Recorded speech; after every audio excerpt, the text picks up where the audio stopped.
जीवन में हम कई लोगों से मिलते हैं, कई लोगों से वार्तालाप होती, कई लोग प्रसन्न प्रतीत होते हैं तो कई लोग चिंतित प्रतीत होते हैं। किंतु यदि आप ये समझने का प्रयास करें कि कौन अधिकतर प्रसन्न रहता है, कौन अधिकतर चिंतित रहता है, तो आप ये पाएंगे कि वृद्ध और युवक अधिकतर समय चिंता में रहते हैं। दूसरी ओर बालक सदा प्रसन्न रहता है, चिंता की एक रेखा तक नहीं। कारण क्या?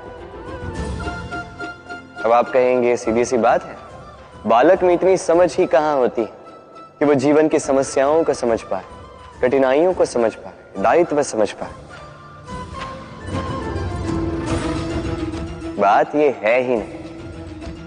वृद्ध के विषय में यदि हम बात करें तो वृद्ध अपनी बीते हुए समय के विषय में सोच सोच के दुखी हो जाता है। युवक अपने भविष्य के विषय में सोच सोच के चिंता में रहता है आज।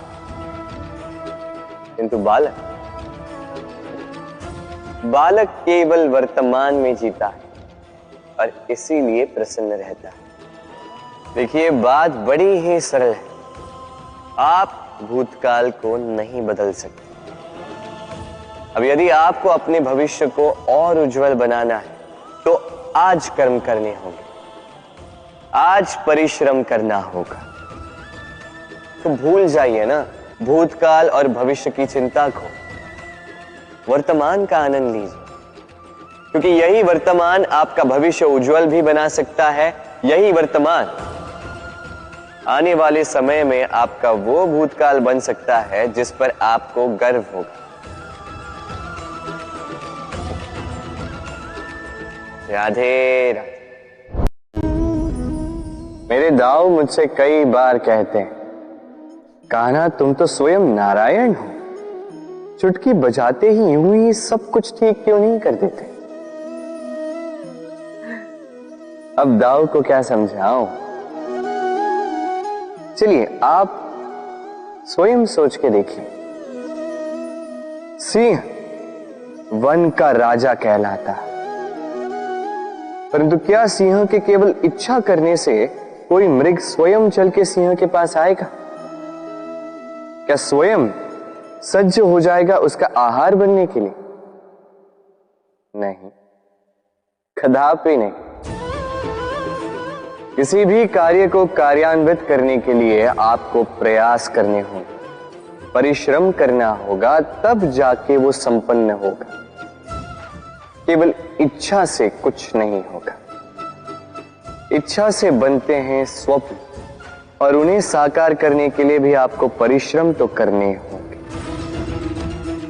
मान लीजिए आपने इच्छा की खाने की, और किसी दानी ने आके आपके समक्ष भोजन रख भी दिया, तब भी उसे खाने का श्रम आप ही को करना होगा।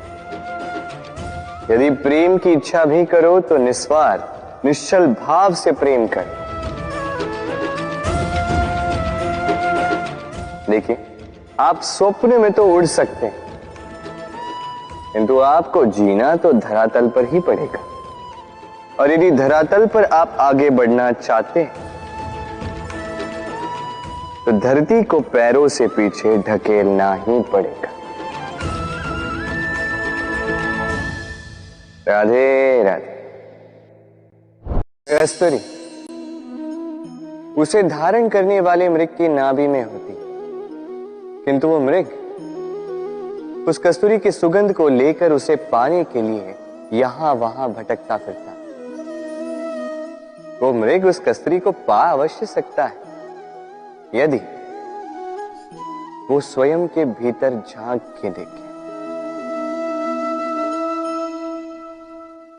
अब देखिए ना, सुर बांसुरी के भीतर ही होते हैं, बस आवश्यकता है तो उसे खोजने के प्रयास की, अविरत चेष्टा की। ठीक इसी प्रकार होती है हमारी शक्ति जो हमारे भीतर छिपी। सोचिए, जब परमात्मा स्वयं हमारे भीतर है तो हम उन्हें बाहर क्यों ढूंढें? हम स्वयं के भीतर तब झांकते हैं जब दूसरों से सहायता की अपेक्षा ही समाप्त हो जाती। तो जीवन में किसी की सहायता के लिए आस लगाए मत बैठिएगा, स्वयं अपना सहायक बने। रणभूमि में आपको अच्छा सारथी मिल सकता है, किंतु जीवन की इस यात्रा में आप ही को आपका सारथी बनना होगा। राधे राधे। राधा के साथ जब मैंने पुष्पों की होली खेली थी तो आनंद कुछ और ही था। पुष्प यानी फूल उन पर बरसाए जाते हैं जो विजयी होकर लौटते हैं, जिनके कदम शुभ होते हैं, जो पावन होते हैं। अब जो प्रेमी अपनी प्रेमी का हृदय जीत ले, उससे बड़ा बलि कौन? जो अपने आगमन से हमारे जीवन की धारा बदल डाले, उससे अधिक शुभ कौन? अब जो आकर हमारी मन की पीड़ाओं को निकालकर उसमें प्रेम के रंग भर दे, उससे अधिक पावन कौन? तो हर वो व्यक्ति जो आपके लिए प्रिय है, जिनसे आप प्रेम करते हैं, तो चाहे वो आपकी मां, बाबा, मित्र, भाई बहन, गुरु, उन पर पुष्प वर्षा ना केवल आपको हर्षाए बल्कि उनके मन को भी उल्लासित कर दे, क्योंकि रंग के साथ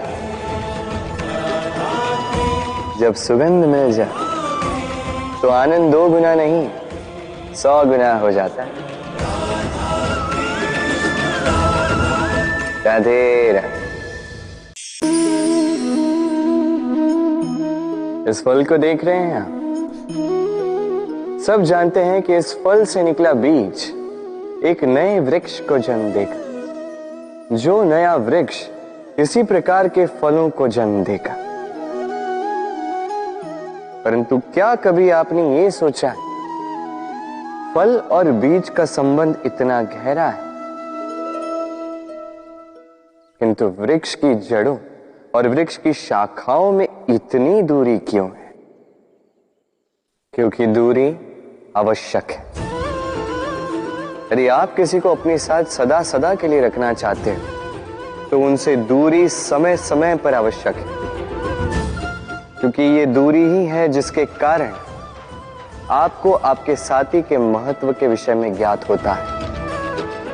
ये दूरी ही है जिससे आपको और प्रेरणा मिलती है कि उनसे फिर से मिले। इसलिए स्मरण रखिएगा, दूरियां कदापि बुरी नहीं होती। फल से बीज की ये दूरी ही नए फलों के निर्माण का कारण बनती है। प्रेम की असली परख होती है इन दूरियों से, तो दूरियों से भी प्रेम करें और प्रेम से कहें राधे।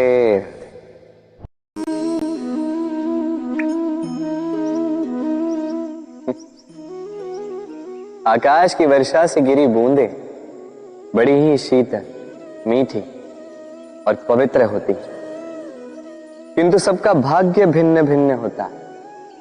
अब देखिए, यदि कोई बूंद केले के पत्ते पे गिर जाए तो ओस बनकर ठहर जाती, प्रकृति की सुंदरता बढ़ाती, जीवों की प्यास बुझाती। यदि कोई बूंद सीप में गिर जाए तो मोती बन जाती, और यदि कोई बूंद सर्प के मुख में गिरे तो विष बन जाती। अब सबकी उत्पत्ति एक है, किंतु गुण भिन्न भिन्न है। क्यों? कारण क्या है इसका? कारण है संगति। संगति का प्रभाव बड़ा ही भीषण होता है। चाहे तो आपको आकाश में बिठा दे, चाहे तो आपको पाताल में धंसा दे। अब वर्षा की बूंदें तो ये चयन नहीं कर पाती कि इनकी संगति क्या होगी, उनका भाग्य क्या होगा। किंतु हम तो मनुष्य, हम तो अपनी संगति चुन सकते। तो सोच विचार करके संगति चुनिएगा। ये चयन आपका होगा और इसका परिणाम भी आप ही को भुगतना होगा। राधे राधे।